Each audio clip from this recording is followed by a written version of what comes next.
Good morning, everybody. Welcome to the latest Northern Automotive Alliance webinar in conjunction with Action Coach Bolton. My name is Paul Lim. I'm the Managing Director here at Action Coach Bolton, and I'll be your host for the next 90 minutes. As ever, we're joined on the call by Paul Jones. Paul Jones is the Chief Executive of the Northern Automotive Alliance. And as a way of explanation for those who aren't already members of the Northern Automotive Alliance, the NAA is an independent not-for-profit organisation which provides a membership service combined with project management to various members of the automotive industry, predominantly in the northwest of England, but their members are spread far and wide. I would actively encourage you to have a look at the Northern Automotive Alliance website. There's loads of great resources on there, plus a full event listing. So if you are interested in any other events, you'll be able to book them through the event listing on the website. If you are an automotive sector manufacturer or a service provider and you're not a member of the NAA currently, I'd actively encourage you to speak to Paul Jones after the webinar and have a chat about the benefits of becoming a member. A little bit about us. We're Action Coach. We're part of the world's #1 business coaching company. We've now got in the region of around about 1,100 actually coaches in 88 countries around the world, and we're coaching well over 15,000 businesses each week. We've coached over 500,000 businesses over the last 26 years, and we've got a toolbox of strategies and systems which are tried and tested and successful over the last 26 years. And most importantly, we guarantee that you get results. You get a return on investment guarantee. Anybody who's working with an Action Coach, we guarantee that you'll get return on the investment you make, whatever program you're on. Otherwise, if it was me, I'd just get my checkbook out and write your check out for the difference, because we believe that coaching should be free. A little bit about me. I hate this photograph, so apologies for the photograph in advance. I've been coaching one way or another for over 30 years. I started in a high pressure sports environment as a skydiving instructor and formation skydiving coach. This could be anybody, so you'll just have to trust me on this. I'm the guy with the blue helmet on, with the blue jumpsuit on in the middle. I've been in sales and marketing all my adult business career, if you will, working for Fortune 500 companies and for small family-owned businesses. More recently, I've been a managing director and co-owner of the business from the beginning of 2013. And more recently than that, we started our consulting and training business and business coaching business, Action Coach Bolton. So that's us, that's who you're talking to today. Now, this is a workshop, so we will want you to partake and get involved a little bit. I'm just going to ask you a quick question first of all. So in the chat box, please, not the Q&A box, in the chat box, you just put a number in there. But how long have you been in business? If you're a business owner, how long have you been in business as a business owner? So if you can all just put in the chat box now. We want 100% participation, please, if you can. So just put in the chat box how long you have been a business owner for right now.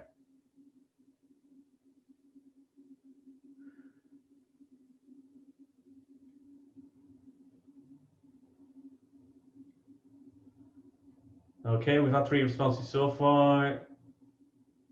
Brilliant. Great. Okay, so quite a few different responses there, from 2 years to 13, 14, 15 years as a CEO MD, 30 years in business. A couple of people who aren't business owners but work for other companies. You'll all get a lot out of this. We have a belief within Action Coach that anybody who goes into business doesn't just go into business because they want to be in business. They go into business because they want to create something, and they want to create ultimately a commercial, profitable enterprise, a commercial and profitable business that can work without you. That's not to mean that you won't necessarily work within the business, but you have that freedom of choice. If people just want to go into business to be in business, then being in business is tough. You could just go and get yourself a job because it's a lot easier than just being in business for the sake of being in business. So this is about building a commercial, profitable business that can work without you and give you the freedom to do the things that you dreamt of when you first went into business. What a lot of people find is that being in business is tougher than they thought it was going to be. They can be technically really, really good at something, but not necessarily great at the business of business. So this workshop is designed specifically to give you some simple steps, some simple processes to follow, no matter how long you've been in business, to help you take some steps to become a more commercial, profitable business and get on that path to having a business that can work without you, to give you that freedom. And it's based on 6 steps. 6 steps to massive results. And we're going to go through each of these in turn. And we're going to start with business mastery. And business mastery for us is business basics. It's the basics that you need as a business owner to help you get a sound commercial business. So mastery is about having a commercial business, a commercial enterprise. And there's 4 areas to business mastery. And the first one is destination. So what I'd like you to do is get on the pad, just write down the next 4 keywords that we're going to look at. The first one is destination, and that's direction. So I'm going to give you, I want you to mark yourselves out of 10 in each of these 4 areas that we're going to talk about. We're going to get you, if you want to share these afterwards. Mark, yes, we will share the slides after the session. And as I said, the session's being recorded as well, so you'll be able to watch it back on YouTube. So the first one is destination mastery. So I'm going to give you an idea of what a great business owner would look like in terms of destination, or sometimes people call it direction. Okay. So it's about planning, first of all. It's about understanding your plan, your long-term vision for the business. What do you want your business to look like further down the line when it's finished? So when it's finished, I mean, when it's a commercial, profitable business that can work without you, what does it look like? Not just physically, physically what does it look like, but what's the structure of the business? In your ideal business, in a business that can work without you, what's it going to look like? Do you have an organization chart for how your business is going to look in 3 or 5 years' time? It might not look like that now, but how would you like it to look in an ideal world? If you could click your fingers and have your ideal business, what would that look like? The second part of destination is not only understanding what your business is going to look like further down the road, but what's your overall vision for the business? Do you have a vision for your business? What's that? It's what Jim Collins called a big, hairy, audacious goal, your BHAG, your big, hairy, audacious goal. Your vision for the business should be almost that 100-year goal, that almost unachievable goal. Our goal within Action Coach is world abundance through business re-education. It's that almost unachievable vision for the business. So what's your vision for your business? Your mission is your roadmap for how you're going to get there. And your culture is really important. Your culture is your values, the values of your company, your rules of the game that everybody within the organization should adhere to. So do you have a clear vision, mission, and culture for your company? And most importantly, do you have an idea of what your company is going to look like when it's finished from an organization chart? Do you have 3 to 5 year goals for your business in any respect, whether they're monetary goals, whether the goals in terms of the number of customers, number of locations you're going to be in? And do you have a more detailed business plan for the next 12 to 18 months? Because great business owners will have all those things. And then on top of that, a 90-day plan. We plan we can't plan in detail for 3 to 5 years. And even for 12 to 18 months, you can't plan in huge amounts of detail, but you can certainly plan in lots of detail for the next 90 days in your business. All of our business owners take a day out once a quarter to build a 90-day plan for the business. So do you have a 90-day plan for your business? Think about your business right now. Do you have a 90-day plan? Do you have a 12 to 18-month plan with goals written up on the wall? Do you have a longer term goal for your business, a 3 to 5 year set of goals? Do you have a vision, a mission, and a culture statement? What does your business look like now? What does your planning look like now? and give yourself a score out of 10.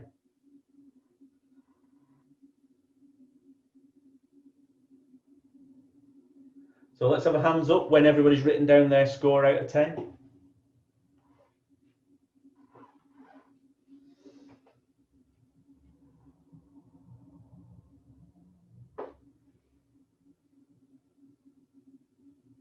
Brilliant. Okay. 1 or 2 people not put their hands up yet, but that's fine. I'm going to lower all your hands again now. I mean, just one last thing on goal setting. Goal setting is really important for a whole host of different reasons. You know, in Stephen Covey's 7 Habits of Highly Effective People, one of the, I think it's number 2, is start with the end in mind. So, you know, if you don't know where you're going, how are you ever going to get there? You know, I go flying from time to time. I've got a private pilot's license. So if I go flying and I have a chart on my map and I take off from the airfield, and I haven't marked on my chart where I'm going to go, how am I ever going to get there? So having that end in mind is really important. And Harvard Business Review did a survey many, many years ago now of some business school graduates. And the question was around whether they had plans, and the vast majority of those people who just graduated didn't have any plans. I think something like 83% didn't have any plans at all, and 14% had a plan, but it was just in their head. Only 3% of the people had a written plan that was up on the wall with goals for everybody to see. 10 years later, they surveyed those same people again. And what they found is that 98% of the wealth was in that 3%. So that tells you one of 2 things. It either tells you that people who plan better become more wealthy, or wealthy people do a lot of planning. Either way, planning is really important. And the other thing is to make sure that your goals are clear and visible for everybody to see. So there's no point just writing a plan, sticking it in a drawer, and then never referring to it again. Just like at the end of this session, if you write some notes down from this session, but then stick them in a drawer and just go back to the day-to-day stuff and don't get anything out of it, then you've wasted your time in being here in the first place. So make sure that if you've got a plan, make sure it's visible. Put it up on the wall so you can see it and you're reminded of your goals every day. And other people are reminded of your goals as well for the business. So everybody is then pulling in the same direction. Hope that makes sense to everybody. So the next area we're going to look at, and if you've been in business for a while, hopefully you're getting quite good at this, is money mastery, finance mastery. One of the number 1 reasons for businesses to go out of business is because they don't have a handle on their numbers, on their finances. How good are you with money? Do you understand your P&L for a start? Do you understand your balance sheet? Do you keep a cash flow forecast? Do you know at what point you're going to break even? You know, we have a number of clients who work out not only what their break-even point is, but at what point in the month they break even.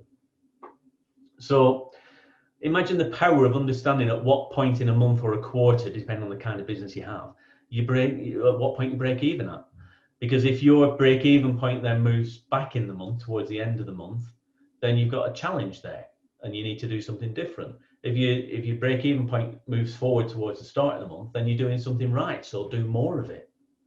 So understanding where your break-even point is in your business and what point of the month it happens is really important.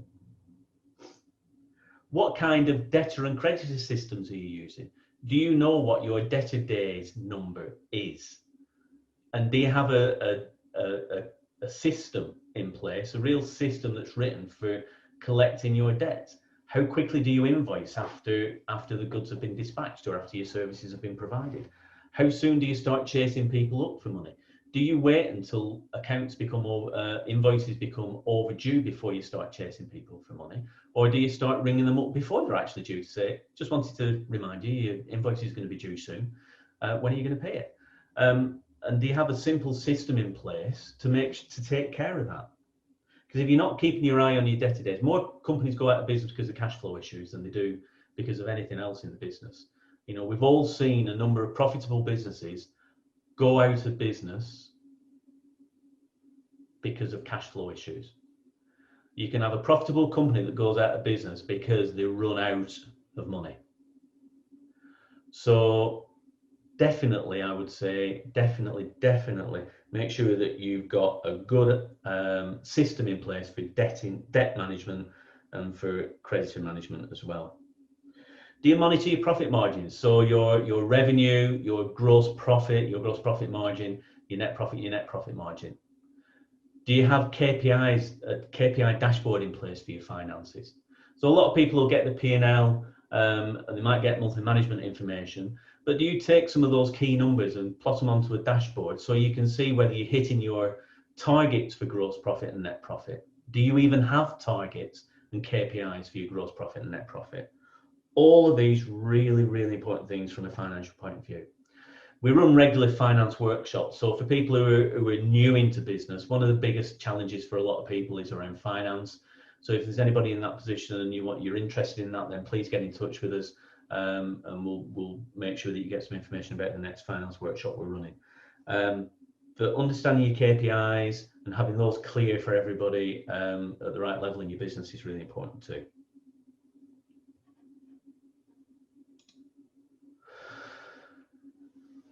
Anybody ever say that they never seem to have enough time? Or, you know, they sat there at 7 o'clock on a Friday evening. There's a great book called The 1 Minute Manager Meets the Monkey, which is about a manager in a business. And one of the stories in this is that he's sat at his desk at 7 o'clock on a Friday, 9 o'clock on a Saturday morning, doing the work that he should really be getting his team to do, but he was one of these who'd be saying, just give it to me, it's quicker for me to do it myself, or hasn't got time to train somebody else how to do it, or I'm going to save some money by not employing somebody else, I'm going to do this myself. And all of his team, he looks out of his window at the golf course across the road, and all of his team are out on the golf course playing golf, and he's sat at his desk at 9 o'clock on a Saturday morning. So if you ever find yourself sat at your desk at 7 o'clock in an evening or on a Saturday when you should be out playing golf or doing the things that you enjoy doing, what can you change around your mastery of time? You know, there's two powerful objects in the universe that will help you or hinder you from doing things. The most powerful force in the universe is your own head, your own mindset, and that'll either drive you forward or hold you back. And the next most powerful force in the world is time. Time stops for nobody. How you use your time is really important. You know, the best business leaders in the world have absolute clarity and focus on how they use the time. Absolute clarity and focus to every minute.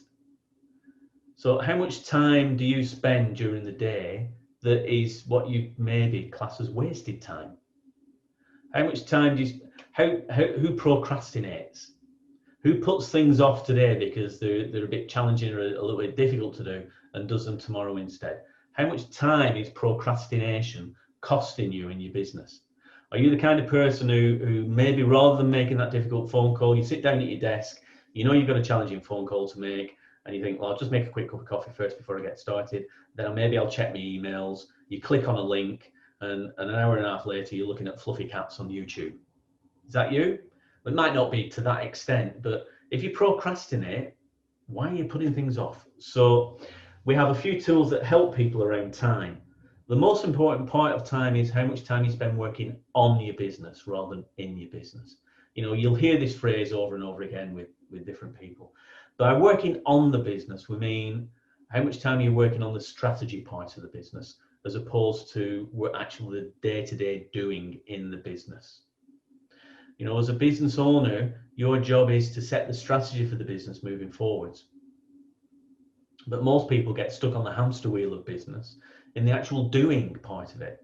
Spend most of the time doing stuff rather than taking time to plan to move forwards in the business. And talking about those tools, you know, do you have a default diary in terms of planning your time? Do you plan your time out day by day, week by week? So if in your business you need to do certain things at certain times of the day, certain times of the week, or certain times of the month, you actually block time out in your diary to do those things. And that is then cast in stone. So no matter what else happens, you're always doing that at that time. Do you regularly review how you're spending your time? Imagine that your time, imagine every minute of your time was worth £1,000. Would you be more involved in how you actually spend every minute of your time then? One of the exercises we often get our business owners to do is to keep a time log for a week. Just a simple time log, 7 columns, one for each day, from the earliest time you get up to the latest time you go to bed. And then just block out in 10 or 15 minute chunks what you're doing during that particular time. And it might say sales, it might say marketing, it might say finance, it might say management meeting, whatever it says in that time. You've got to be absolutely honest with yourselves though. And if it's unproductive time, then you need to put in unproductive. And add up all the time that you're spending at the end of the week in terms of unproductive time and productive time in each of the areas, and work out whether you can do things differently or spend your time differently.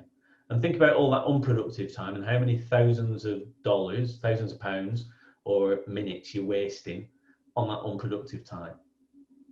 Think about what are the most important things in your business right now. Is it marketing? Do you need to get more leads? Is it sales? Do you need to convert more? Do you need to spend more time in that area? Do you need to get a handle more around your finance? And how much time are you actually spending in each of those areas? Do you need to spend more time chasing people up for the money? If you're in a smaller business, it's still your job to do that.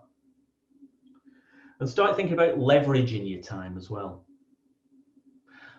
One of the biggest challenges for a lot of business owners is beginning to let go of the things that they do and let other people do those.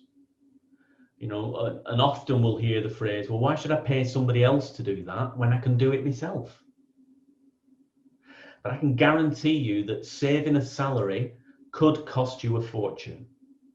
We had a client who we were talking to about this recently, and we asked him who his biggest customer was.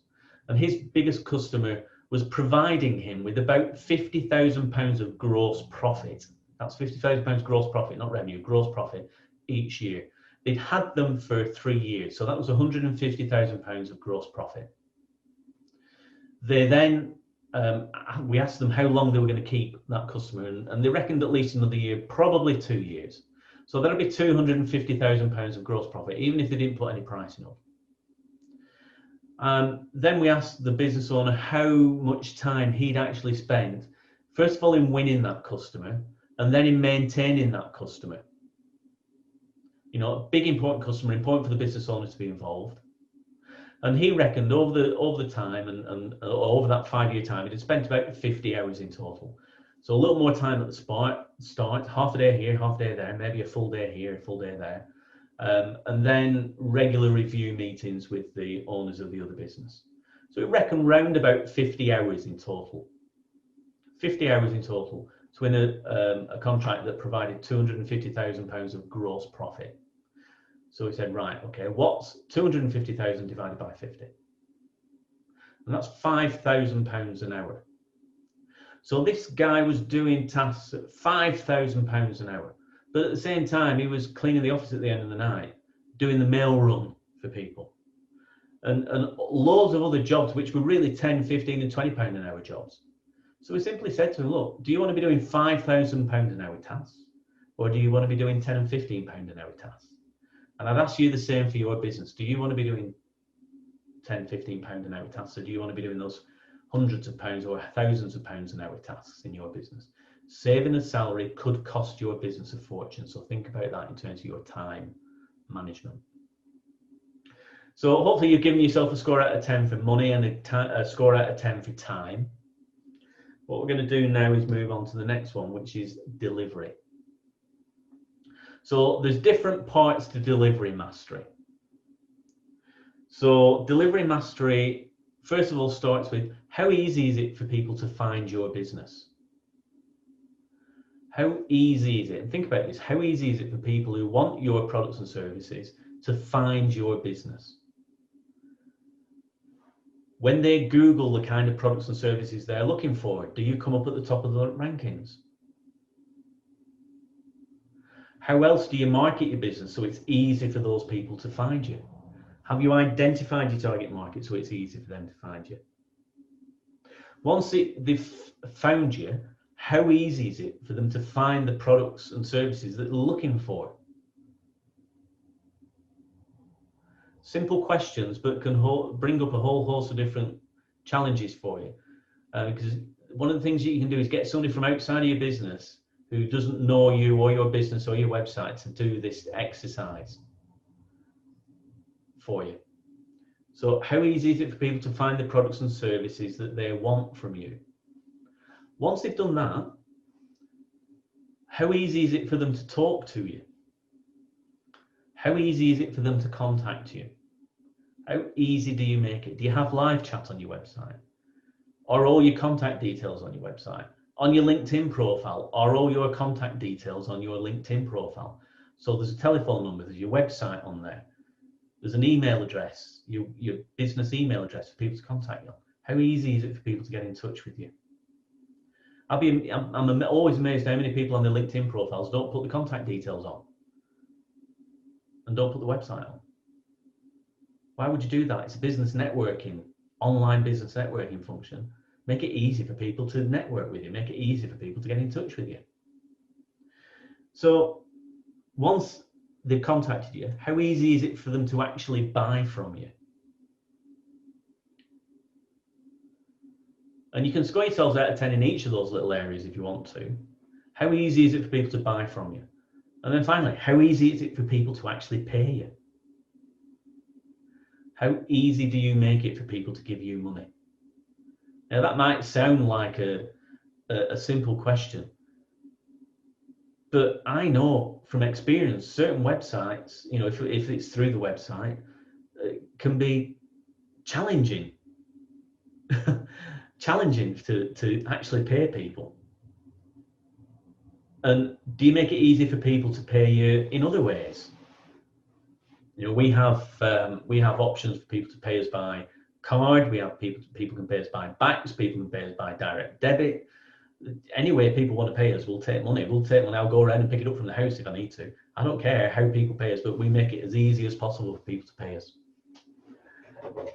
And then in terms of delivery, how often do you keep in touch with your customers? And how do you measure customer experience? Now, this is crucial in terms of delivery. Your customers are your key. Your existing customers are your key. When somebody's coming in to look at your business from an outside perspective, to value your business with a view to buying it, one of the key areas they'll look at is your customer base and how engaged they are. How many people do you have on your, who follow us on social media? How engaged are your customers? How likely are they to repurchase from you? And how likely are they to refer you? So they'll use things like Net Promoter Score or other review systems to look at the scores to see how engaged your clients are with you. Because they're looking at your existing customers, and when they buy your business, when they acquire your business, they're acquiring the future profits of your business. That's what they're buying. They're buying the future profits. So they want to know that your customers are going to repurchase from you and they're going to refer you to other people. So the higher your customer experience score is, the better. Don't want to call it a customer satisfaction score, because satisfaction is the bare minimum that you should expect. If you go to a restaurant for a meal, then the bare minimum you expect is satisfaction. So this is about turning your customers into absolute raving fans of your business. So they'll talk about you at every single opportunity. So how often do you keep in touch with your customers? How do you measure your customer experience scores? Do you actually have a score, and do you track that score and set yourself a KPI against that score? And do you have a system in place to ensure consistency in every aspect of your customer journey, from the point that they first contact you to the point where they've paid and are getting the follow-up emails afterwards? Make sure your business is completely systemized so you can see what's working and what isn't, So there's absolute consistency in your business. Most people score themselves better on delivery before we start talking about it. But now we've had a look at each of those different sections in there. How do you score yourselves on delivery out of 10? Just think about that for 10, 15 seconds, and then give me a hands up once you've given yourself a score out of 10 for delivery.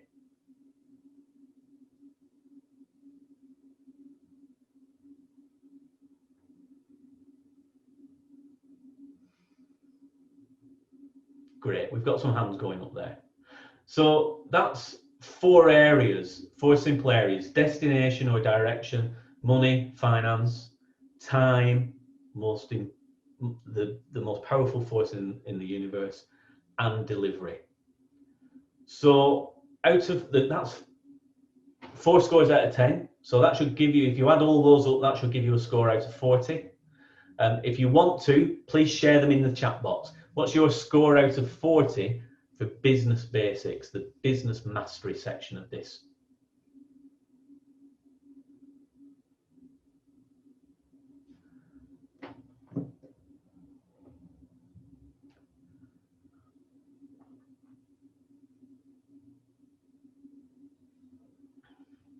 Great, we've got some scores coming in the 20s, 17 here.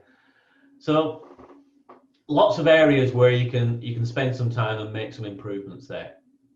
And if anybody's interested, then we're going to run some complimentary one-to-one coaching sessions. So anybody who's on this webinar, if you want to book in for a one-to-one coaching session, then please, and you're a business owner, then please get in touch with us afterwards, and we'll quite happily spend an hour with you.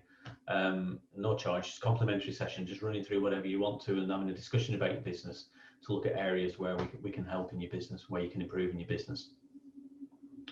So the next area we're going to look at is what on here is called niche, but it's about the sales and marketing. It's the sexy part of business. And if business mastery is about having a commercial business, then niche is about having a commercial and profitable business, a commercial profitable enterprise. Our definition of a niche is quite simple. It's having no price competition. You know, for every business, how many of you have customers that tell you that they purchase on price? You know, most people are just too nice to tell you the truth, so they go with price because it's safe. But every survey that's been done, every survey that's been conducted puts price at 10% of the reason people buy. And service and liking the company they're dealing with and liking the salesperson come higher up on the list than price does. We often ask our clients to put the prices up, and most business owners say, you know, most business owners have some fear around that. They have some fear around it because they've got these limiting beliefs that putting the price up is going to drive the customers away. But the truth of the matter is that if you're just competing on price, then you're always going to be in a race to the bottom. Always going to be a race to the bottom, and you're never going to be able to make much higher gross profits than your competitors when you're always competing on price. So you need to start looking at ways that you can get out of being in price competition all the time, and looking at creating your niche. And there's 2 areas to look at, first of all. And the first one of those is your USP, or unique selling proposition. Sometimes we'll call that a unique value proposition. And your unique value proposition is what your company is all about. So what I'd say to you is this: just imagine that we were all working in some kind of utopian society where all the products and services that you provided were free to the customers that you're working with. And then you got paid by the government depending on how many customers you had. So what makes your product, services and company different enough and unique enough, and what is it about your company where you add so much value that your potential customers will come to you rather than to your competitors B, C, D, and E down the road? What is it about your company that makes you unique? If everything that you do is for free and your customers can choose who they go to, what is it about your product, services, and your company that makes you different enough and unique enough for them to want to come to you rather than your competitors? That's your unique selling proposition, your unique value proposition.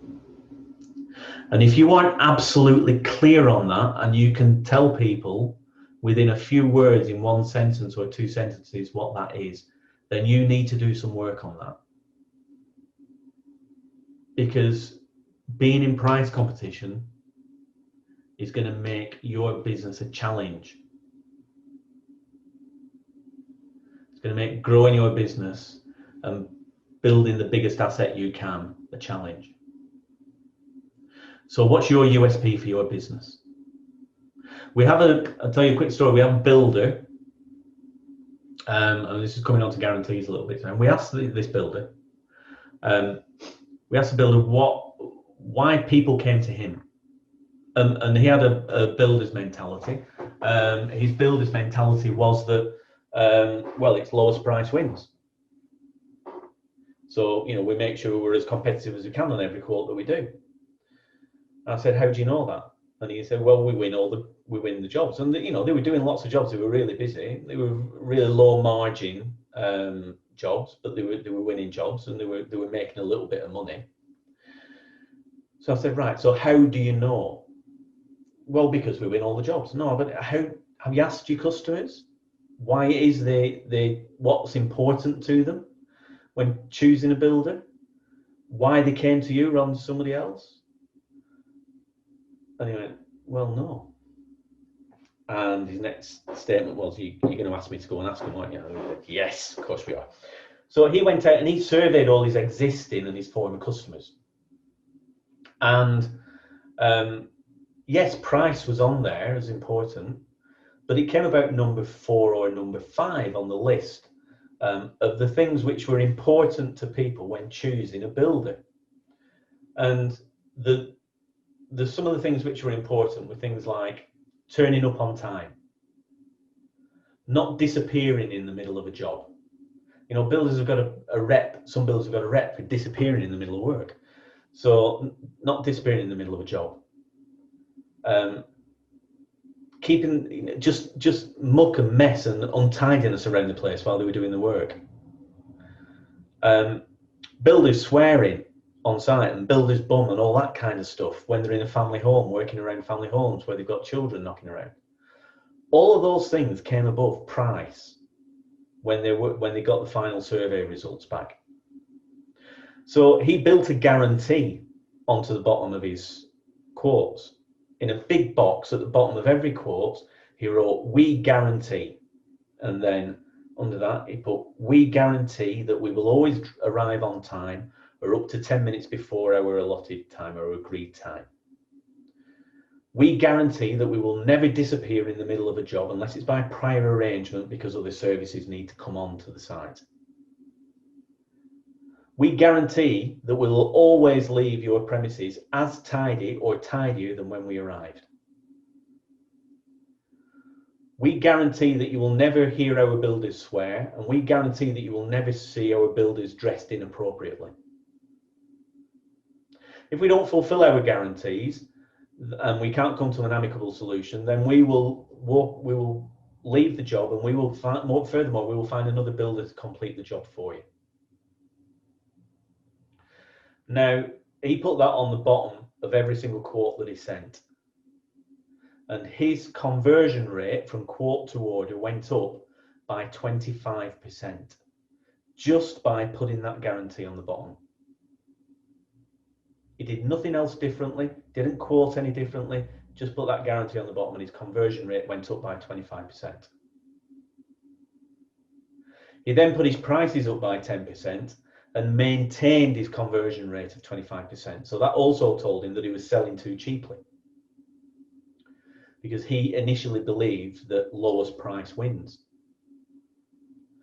So he started making more gross profit. And that was a combination of understanding what his unique value proposition was for the customers and what they did for the customers, and building a powerful, powerful guarantee. So what can you guarantee for your business? What kind of guarantees can you put in place for your business that aren't going to cost you a lot? And I'm not talking about the kind of your house isn't going to fall down guarantees. It might be something along the lines of, we guarantee that you'll be absolutely 100% delighted with the service you get from us, or we'll carry on working with you until you are. But what, because you'd do that anyway, I'm sure you would. But what can you guarantee for your business that will help your customers have a security in buying from you? Think about the guarantees that are on the kind of stuff that you buy from other people that give you that extra security, that reassurance. And guarantees can be really powerful. Our guarantee is quite simple. Whatever program you invest in Action Coach, we guarantee that you'll get a return on investment, because we believe coaching should be free. So let's say you're on a bespoke one-to-one program that's costing 1,500 quid a month. You paid 9 grand in 6 months. If you don't make at least an extra 9 grand in your gross profit in those 6 months, then I'll get my checkbook out and write a check out for the difference, because I believe coaching should be free. So that's a cast iron guarantee that we give people in writing. So what's your guarantee for your business?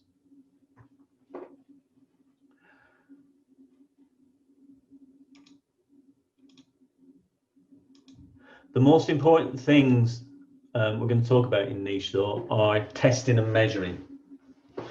We're going to show you 5 ways that you can grow your business, and you'll hear me talk about testing and measuring in each of these 5 areas, and this is key.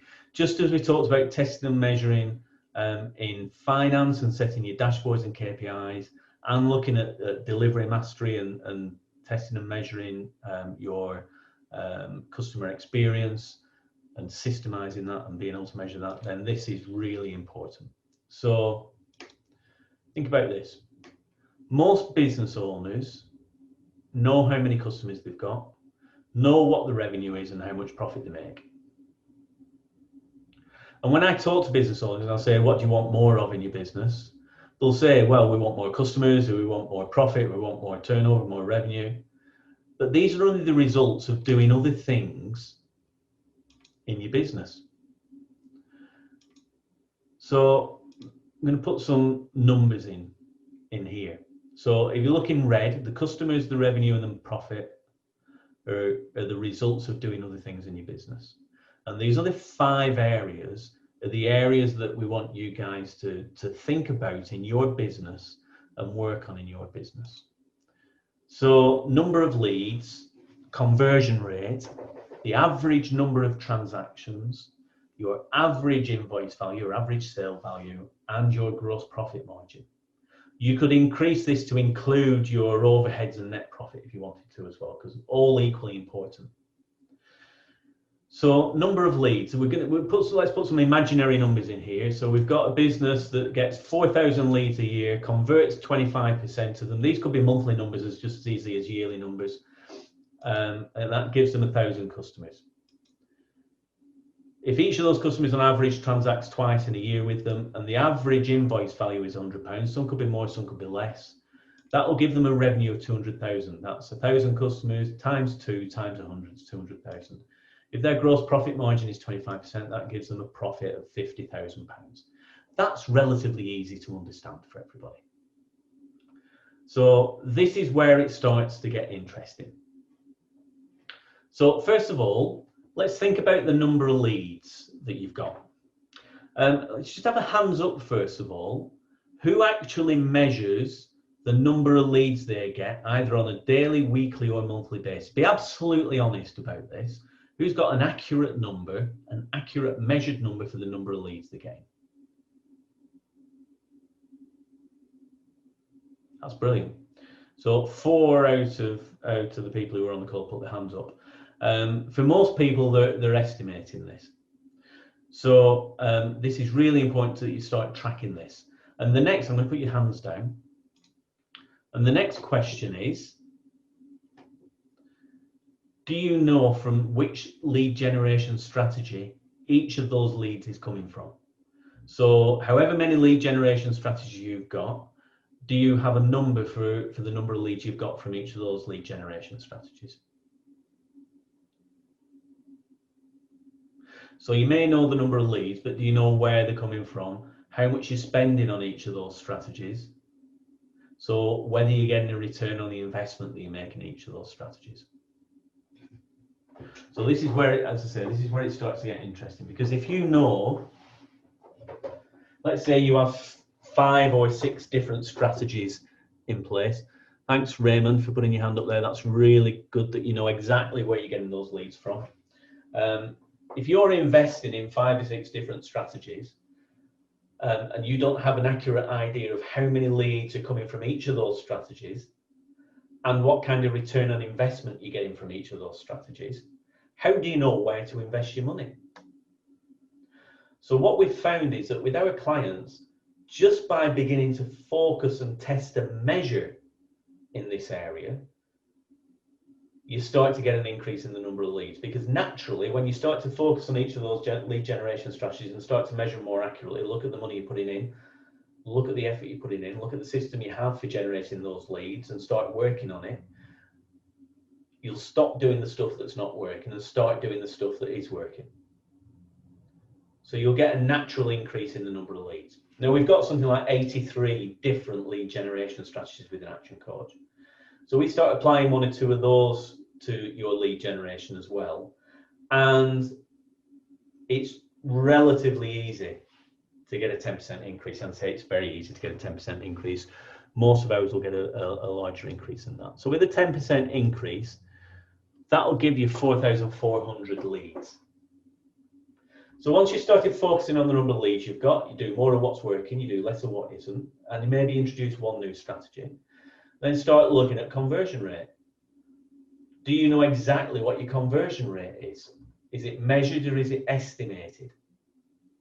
So conversion rate is all about sales. If number of leads is about marketing, then conversion rate is about sales. How many of those leads can you convert into customers?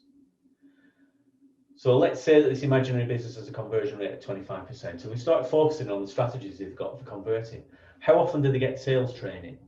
Do they have a customer journey in place? Do they look at every single touch point in that journey to look at how they can improve every single touch point of the customer experience to make it more likely to get people to convert? Do they have a sales process written? Do they have sales scripts written? We have another client who's a tire specialist, independent, a bit like the ATSs of this world. And we asked the owner of the business, people would ring in and somebody would pick up the phone and they say, can I have a price? You know, when you want a new tire on your car, you just ring somebody up and say, can I have a price for a Michelin 1.8 by 2.5-2? I don't know what it's called, but you get the idea. And the guy on the phone would say, hang on a second, yeah, that'll be 145 quid, please. Who knew tires could be so expensive? 145 quid. And the guy would say, right, I'll give you a call back. I'm just going to get a couple of quotes. So they put the phone down and, you know, you ring 2 or 3 places, get the best price and do that, don't you? Or so you think. So we asked the business owner what his conversion rate was, and he wasn't measuring it, so he had no idea. But he guessed at around about 55%. He reckoned that just over 5 out of 10 people who phoned would come to his business. So we got them to measure it first of all. And it wouldn't surprise you to hear that it was actually less than the 55% that he'd quoted, but it was actually 17%. So only between 1 or 2 people in every 10 people who rang actually ended up turning up and buying from him.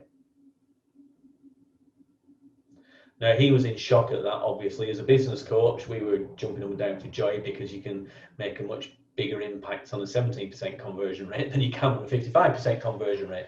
So we started by just helping them to put a simple script into place. And this script had a simple question on it. So when somebody rang up and said, can you give me a price for a tire? The guy on the end of the phone would say, yes, I can certainly help you with that, sir. In order to understand how to help you best, do you mind if I ask you a couple of quick questions? And they asked them a couple of quick questions around tire wear, you know, what kind of driving they were doing, you know, was it mostly motorway driving, was it urban, were they doing off-road, how long they plan to keep the car for, even what the budget was, and then they built a quote based on the customer requirements. So the guy in the business was happy because he knew that he was going to get it. It was giving them the best deal for the most appropriate tire. The customer at the end of the line was happy because they felt that somebody cared about them. The amazing thing about this is we carried on measuring the conversion rate, and their conversion rate went up, changing nothing else. But their conversion rate went up from 17% to 49%. No, 47%, sorry, 47%. So from 17% to 47%. That presented him with another problem then, because they had to look at the capacity of the workshop. But all they did was implement a simple sales script that everybody followed at every call, and they started to measure the success of that conversion rate on that sales script. And then they started to implement other things, and they got some sales training, introduced some telephone techniques training and other things to help them with conversion rate. But let's say we can work on your conversion rate and put some other things into place and just get a simple 10% increase in that. We'll move it from 20. We're not adding 10%. We're just, you know, to take it to 35%, we're just giving you an extra 10% to take it to 27.5%. But that gives you 1,210 customers. That's already a 21% increase in your number of customers you've got, just by looking and testing and measuring the number of leads and your conversion rate, and then looking at the strategies you've got in place, making those better, getting rid of the ones that don't work, and introducing one or two new strategies. Then if we look at the average number of transactions that people make, once they become a customer, how do you keep in touch with them? How do you encourage them to come back and buy more often? How often do you keep in touch with your customers? What other things do you sell that they could possibly buy? One of the things that we often find is we do, with our one-to-one clients, we'll go and do customer visits with them. So we'll turn up with me and a client and go and see their customer, and quite often we'll sit down and I'll lead the conversation. I'll say to the customer, Mr. Client sells A, B, C, D, E, F, and G. We know that you buy A and B, but we notice you haven't bought C, D, E, F, and G. And invariably the client will say, well, actually, I knew about C and D, but I didn't know about E, F, and G. And if I'd have known about G, I could have bought 1,000 of them last month. Almost invariably, without exception, that happens. So do your customers know about everything that you sell? How often do you keep in touch with them? How often do you actually ask them to come back and buy from you again? Really important in terms of your customer database. Do you all have a customer database? That'd be question number one. Do you all keep a customer database that you can then use to keep in touch with your customers on a regular basis? Because it's much easier to get an existing customer to come back and buy from you again than it is to keep going out and searching for new customers. Even if you're an estate agent, for instance, you know, even if you're a funeral director, you know, your customers aren't the people in the boxes, they're the families of those. So keeping in touch with your existing customers is crucial to your business. And if you're not at least keeping in touch quarterly, probably monthly, then you're missing a huge trick in keeping your name in front of your customers and encouraging them to come back and buy again. We've got another 60 or 70 strategies to help people to get their clients to buy more, get their customers to buy more often. So if you can get your average on number of transactions up by 10% from 2 to 2.2, and then work on your average invoice value, there is a really simple way to increase your average invoice value. If you want to increase your average sale value by 10%, make sure you've got your pen and that you write this down. It's quite simple. Put your prices up by 10%. Now, as I said earlier, what goes through most business owners' minds at this point is a little bit of fear.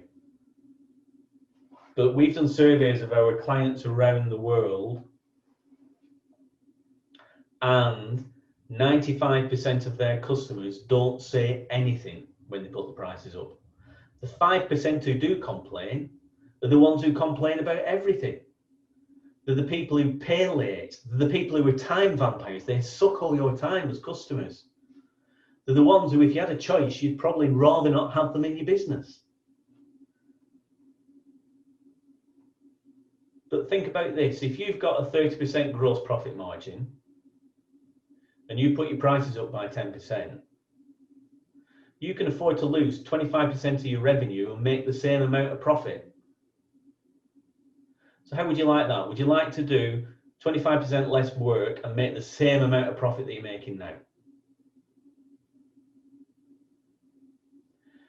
Plus, you're getting rid of those the D-list customers, the ones that you'd rather not deal with, the ones that you'd rather your competitors had, the ones who take up all your time, the ones who pay late or find ways of not paying and getting discounts and all that kind of stuff. They're just the ones that you'd rather not deal with. But 95% of your customers will say nothing. Now, I'm not suggesting you just put, tomorrow you go out and increase your price by 10%. There are some strategies to help you with this that we can work on you with. But if you can over time increase your average sale price by 10%, it makes a huge impact on all sorts of different financial models and numbers within your business. But at the very least, look at this next number. If you can increase the number of leads, conversion rate, transactions and average sale by 10%, that takes your revenue from 200,000 to £292,820. That's a 46% increase in your revenue. This is the power of compounding. Just by testing and measuring each of those areas and implementing, getting rid of what doesn't work, doing more of what does work, and introducing one or two new strategies in each of those areas, one at a time, testing and measuring it, make sure it works with the help of your coach, and then looking at the numbers and measuring those numbers. If you're working on those 4 key areas, then it's naturally going to have an impact on your profit margin if you do nothing else. But you can also look at areas where you can improve your gross profit margin by doing things like selling more of the items that you make more money on. Do you all understand on each of your products and services what your gross profit is? Not just across the whole business, but on each of the products and services. Do you sell more of the stuff that you get a higher gross profit on? We had a business that we saw recently, and they'd recently done some marketing on a number of products, and they'd also almost marketed themselves straight out of business because the products that they'd sold were low margin. They spent a fortune on marketing, sold a load of low margin products that they weren't making very much money on, and they almost ran out of cash.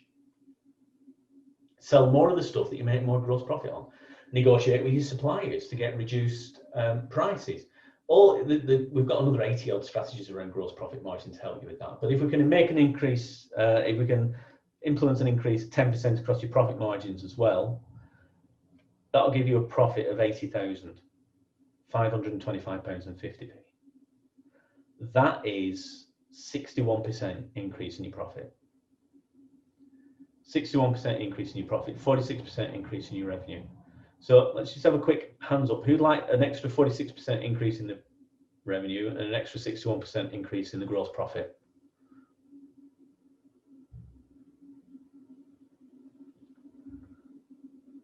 I'm amazed that not actually everybody's put their hands up.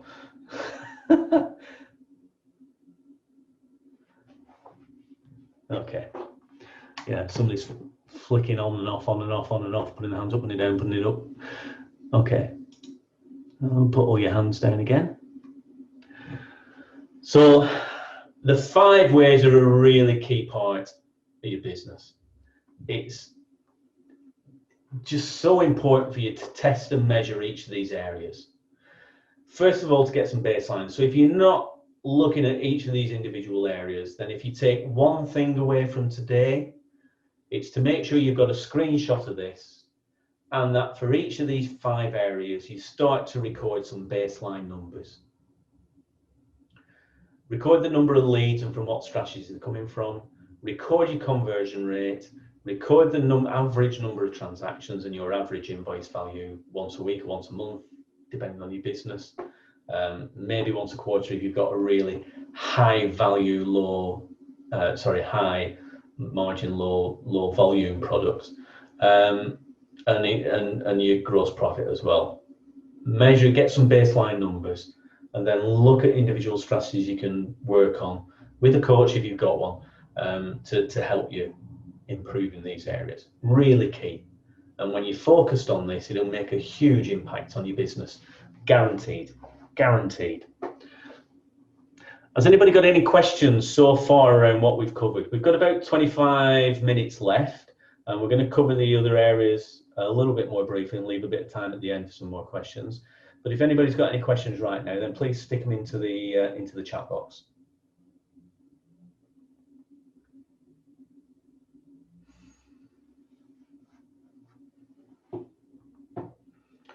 Well, I just have a quick slurp of water.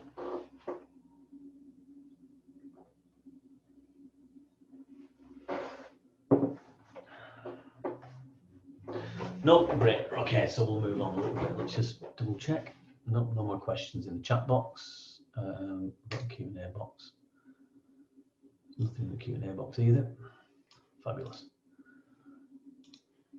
Okay, so we'll move on. The next area. So we've looked at mastery, which is about making your business basic, making sure your business has got a commercial. You've got a commercial business there, a commercial enterprise. Niche, the sales and marketing is about making sure you've got consistent cash flow in your business, so it's commercial profitable business. And the third layer is around leverage and about systemization in your business.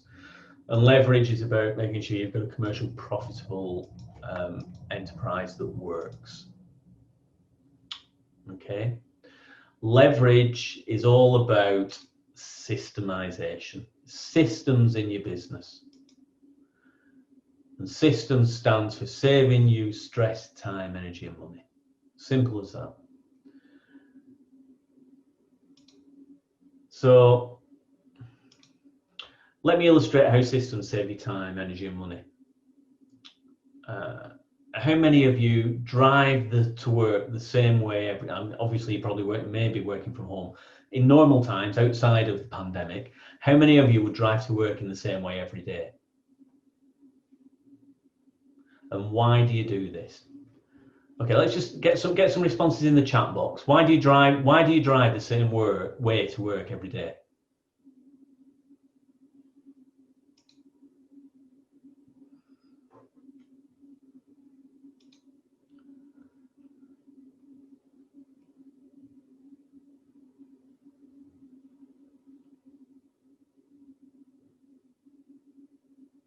Yeah. Okay, so we're getting similar responses. Yeah. Pauline, great that you work from home. That makes your drive to work really easy every day. Well, I actually have one client, just while you're typing those in. I've got one client who's working from home now, but he wants to get in the right mindset for work every day. So he actually puts his jacket on, gets his bag, puts his bag over his shoulder, and walks out of his front door and walks around the block for 10 minutes, and then walks back in and straight into his office, takes his jacket up, hangs it up, and starts work. So that gets him out of being at home mode and into being at the office mode, even though his office is actually in his spare bedroom at home, which is, but it's about having that kind of mindset. So yeah, so there's a connection here. If you do the same thing the same way every time, it makes you more efficient and allows for multitasking and to think about other things. So, most of you put the most time efficient route, the most direct route, no need to think, the route, the quickest way. You have some backup options if you've got traffic, and systems are exactly the same. Systems allow you to systemize things and to get things done without thinking about without challenges. So having those systems in place for your business is really, really important. So let's have a look at 9 steps for systemizing your business. We mentioned these in destination, in direction, but the first 3 are really important for your business as a whole. Many of the business owners I speak to either don't have a vision, or they have a vision that they hold that nobody else in the business knows about. But think about this: if you want your whole team to be pointing in the same direction, to all be pulling and pushing towards the same thing, then the first thing you need to do is make sure that the whole company knows what your vision is for the business. But not only your company, your customers and your suppliers as well. Your vision should be something that enrolls and inspires people to want to work with you and do business with you. Your mission statement is your roadmap on how you're going to get there. So it's a statement about how you're going to reach your vision overall. And your culture statement, as we said earlier, is about your rules of the game. What are the values of your company that you hold to be dear, that every single employee within the organization needs to be signed up to? We use the culture statements of our business as our rules of the game during our recruitment process. And actually, when people start with our company, with my company, they have to sign a statement to say that they'll adhere to those rules of the game. And it's usually if there's something that's a challenge with an employee within the business, the first place we go to are our rules of the game for people. So these are all published things. These are all out there for everybody to see. So if you haven't got these within your business, then maybe it's something that you can work on. We can certainly help you with those. The next area is around the goals for the business. You know, we mentioned your longer term goals for the business and in direction and destination in business mastery, but having goals for your business. So a lot of you will have heard about SMART goals before. SMART stands for specific, measured, achievable, realistic, and timed. There's a couple of little variants on that for people. For me, also important is having a goal that excites you. Having a goal that excites you is really important for the business. You know, those big, hairy, audacious goals are important. Having courageous goals is also important. But specifically, measurable goals. You remember we talked about test and measure? Measurable goals and timed goals and specific goals. So, do you have specific goals for your business? And are those shared with your team? I was in a business not long ago, a couple of years ago, and when I first spoke to the board, they had just written a new vision, mission, and culture statement and some goals for the next 3 to 5 years for the business. And I said, right, where are they? Because I'm not noticing them up on the walls or anywhere within the business. He said, oh no, we haven't shared them with anybody. They're just for the board, they're private. So why? How do the rest of the business, and this is a business of 80, 90 people, how does the rest of the business understand where the business is going if you're not sharing anything with them? So they had a little rethink about that.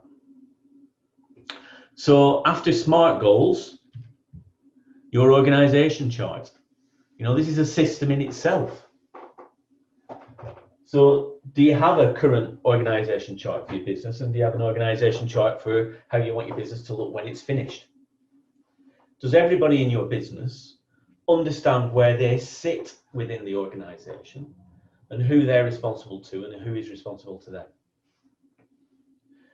More importantly than that, does everybody in the business have a positional contract?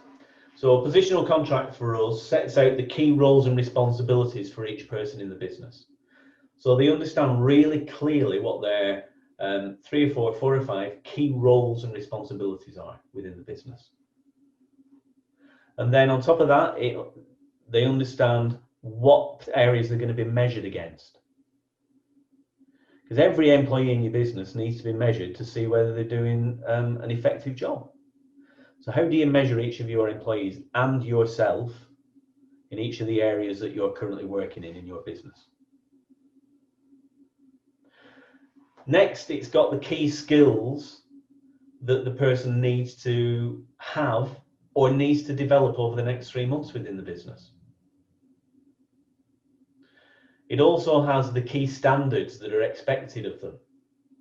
And that, depending on the role, might be slightly different. It might, it might be around a certain standard of dress, a certain standard for answering the phone within 2 or 3 rings, whatever it happens to be for your business. But the key standards that are expected of them. And then finally, what are the results that are expected? So if you think about what areas are going to be measured on, so if one of the measurements is for somebody who's a marketing manager, the number of leads they bring in per month, for instance, then the actual result will be, well, maybe they bring 100 leads in per month to your business. And that dictates what is their minimum acceptable standard. I come across time and time again employees within a business who just don't know whether they're doing a good job, and they have to wait for their manager or the owner of the business to pat them on the back and to actually say to them, "That's a great job, well done," because they have no idea. They don't know what their exact measurements are. The clearer you can get those positional contracts, the better. And those KPIs for those positional contracts and for the business overall are really important. So the next one is around key performance indicators for your business. Do you have key performance indicators for every part of your business, so you can measure where you need to be in that business? So everybody in every department understands, no matter what the size of your business, where you need to be in each element of your business. The next one is where people sometimes think about starting in terms of systemizing the business, and that's how-to systems. So for every part of your business, have you got it systemized? Have you mapped out a journey within your business for each element of that journey, from initial inquiry from a customer to after the invoice has gone out and onto the remarketing to that customer again? Is there a journey in place for each element of that, through sales and marketing, through operations, and through finance? And for every single point in that, have you got a how-to system organized for it? And there's lots of different ways of organizing how-to systems and writing how-to systems. The simplest ones are simple check sheets. You can have a workflow. You can have a video that shows. There's millions of videos on YouTube now about how to do things. You can find how to do anything on YouTube, but videos are a great one. Having a checklist with images, with photographs on, is another great way to do it. So how can you write a how-to system for a particular task within a particular system that will help somebody to do that task more efficiently? How-to systems are really important because when new employees come into your business, it's much easier for them to get their heads around what needs doing more quickly. If you think about, there's one classic example I can give you, and we often talk about McDonald's as an example of businesses that are systemized. But that's why McDonald's can get a 21-year-old spotty graduate in to run a multi-million pounds McDonald's franchise, because the whole business has been systemized. Everything is in one big manual. It's online now rather than in a manual. So all they need to do is give the 21-year-old graduate some leadership and management training, and then they just follow the system, they follow the manual, and they can run that multi-million pound business. So how-to systems are really important. The final element is management systems. You know, how often do you have meetings? How do you run your leadership and management systems within the business? So hopefully those 9 steps there give you some ideas of how to systemize a business.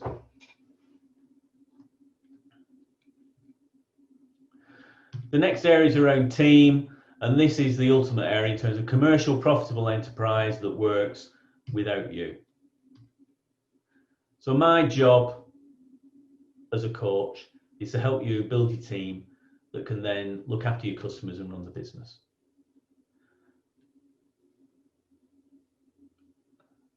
In most companies, the owner tries to run all 3 of these things. You know, when we work with businesses, quite often the owner will be looking after any team members, the owner will also be looking after customers, and the owner will also be looking after the business.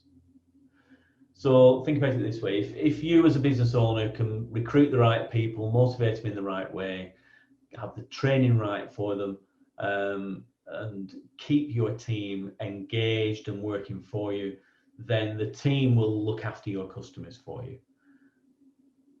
They'll get more new customers, they'll look after your existing customers so they get them to buy more, and the customers will then look after the business by spending more profitably within the business, generating more business for you, and then the business can look after the owner of the business.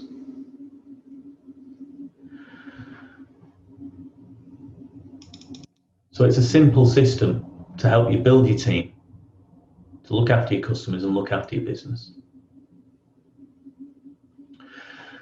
We haven't got time now to go into the keys for building a great team. One of those is being a great leader. A great leader of your team. There's some keys in terms of the difference between leadership and management, which we've gone through in previous webinars, but clear communication is one of those.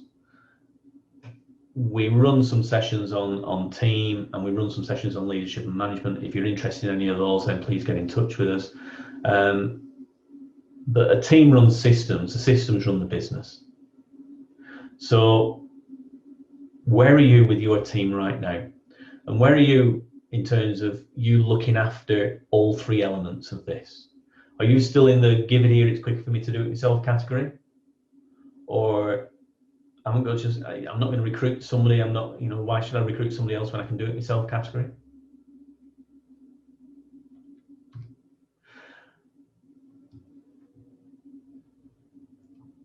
So there are 6 steps to get massive results for your business, really. The first step is the basics, is mastery of your business, eliminating the chaos.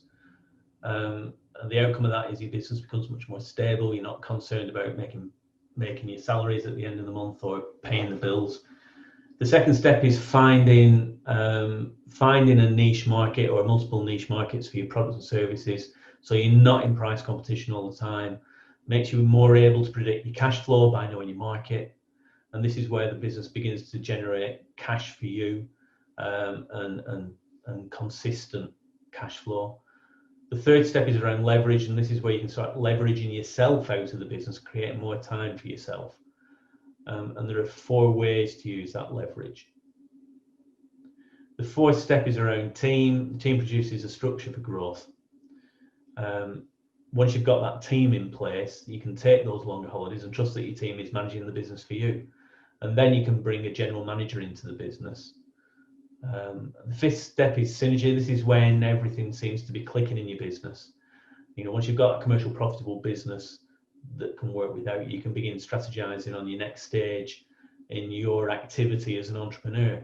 The business is then a well-oiled machine, and you can start generating that passive income and decide whether you want to open new offices or franchise a business, or you could even sell the business. And the final step is it says results on here, but for me it's about freedom. It's about reaping the rewards and investing that in either yourself and time, or in other businesses, or in whatever you want to do from your own personal growth, really. 6 steps to massive results. But in order to get those massive results, you need to take massive action. A couple of quick quotes for you here, maybe 2 or 3. Richard Branson said, if you can learn to run one business successfully, then there's no reason why you can't run any number of businesses at the same time. The principles are still the same. And those 6 steps, that framework is a great framework to run by. Most importantly for me, Jim Rohn, no longer with us, unfortunately, sadly. But he said, never wish your life were easier, wish that you were better, and work harder on yourself than you do on your job. What I'd like you to do, if you could, just before we finish, is to fill in a feedback form for us. I'm going to put it into the chat box. If you could click on that and download it for me, I'd be ever so grateful. It only takes a few minutes to fill in. And while you're filling that in, I'm just going to play you a quick video. You should all have that link in the chat box now. So you can click on that link now and fill it in before the end of the session. That'd be great. Feedback is the breakfast of champions. It's really important to us. I'm going to play you a short video now, just about Action Coach and about the results that some of the people within Action Coach have had as a result of testing and measuring within the business, and applying some of the principles that we've talked about today to give you an idea of what can happen within your business when you apply those principles. When I start the video, if you could just give me a quick hands up to let me know that you can, let me, no link yet. Let's try this again. Right, that link should be with you now. We all got that? Brilliant. Okay, so I'm going to play this video now. If you just give me a quick hands up that you can hear the sound once it starts playing, that'd be great.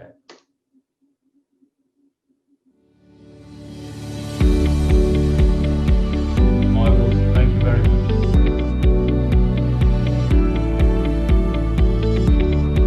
So for anybody looking to hire an action coach, I would definitely 100% recommend it. I was very sceptical to begin with, but I'm completely sold on what they can help you achieve within your business. We saw results with Action Coach within the first week. It was instant and fantastic. Action Coach has helped me grow a team that believes in my culture and values. We've moved from a turnover of 1 million to a turnover of just under 4 million. And profitability has increased enormously. They ask you the questions that maybe you don't want to answer, that challenge you in the right places, and I think make you realise the bits and pieces that maybe you don't see being in the business day to day. Our sales 12 months before Action Coach were 1.3 million. With Action Coach now they're 2.8 million. And what it did, it actually focused our minds, made us sit down, think about what we wanted, where we were going. They really understood what position I was in and where I wanted to take the business. Our net profit previously was 66,000 and during coaching it's gone up to 200,000. If you're serious about building your business, give it a go. You've got nothing to lose.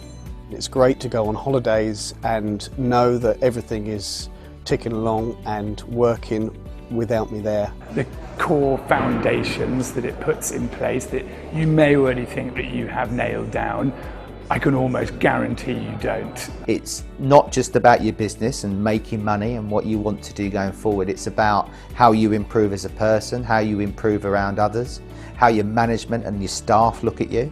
And I would strongly recommend using an action coach. And the profit has gone up 530% since we started coaching. So a real big difference. I now work on the business, not in the business, and I work far less hours than I've ever worked, which actually really has given me some amazing family time. If you do the same thing over and over again, you're not going to get a different result. You've got to change something. If you want a different result, then you've got to do something about it. An action coach will allow you at your pace to do what it is you want to do.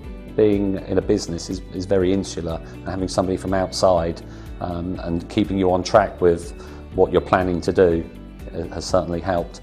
I feel that all businesses could benefit from action coaching.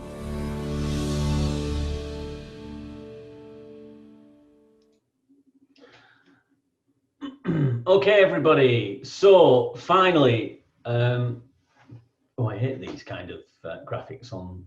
I didn't think I'd got a swirly graphic on there.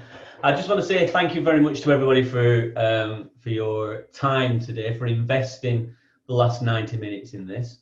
Hope you've all got something out of it. On the feedback form, it gives you the option to request a complimentary one-to-one coaching session. As I said, if you're a business owner and you want to take some more steps after what you've heard today, then I'm quite happy to invest an hour or so with you in a complimentary coaching session. If you're new into business, then a one-to-one session probably isn't the right time for you. If you're brand new into business, probably a group coaching session. We run various group coaching programs for sole traders, solopreneurs, and solo limited company owners. More than happy to give you free access to one of those sessions. And we're also planning on running a 90-day planning workshop, a cut down version of 90-day planning workshop in the near future as well. So you can check on the feedback form to say whether you're interested in that or not. We're just coming up to 12 o'clock, but has anybody got any questions that they'd like to ask at this point? I'm quite happy to stay online for a minute or so just to see if you've got any questions.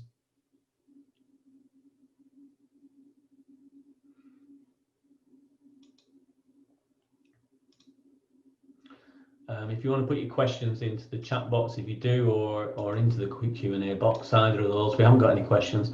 Thanks, Mark, for your feedback.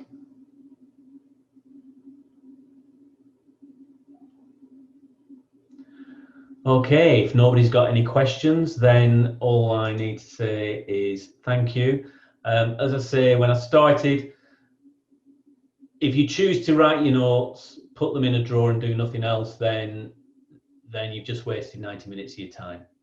So at the end of this, then what I suggest you do is sit down for 5 minutes, review your notes, come up with some action points.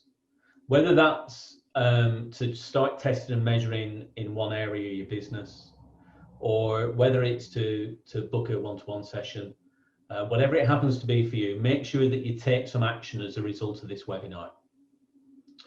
Thanks, Paul. Thanks, Liam. Thanks for your feedback. Right, we know the questions. We'll call it a day. Thank you very much for your time, and I look forward to speaking to you on the next session.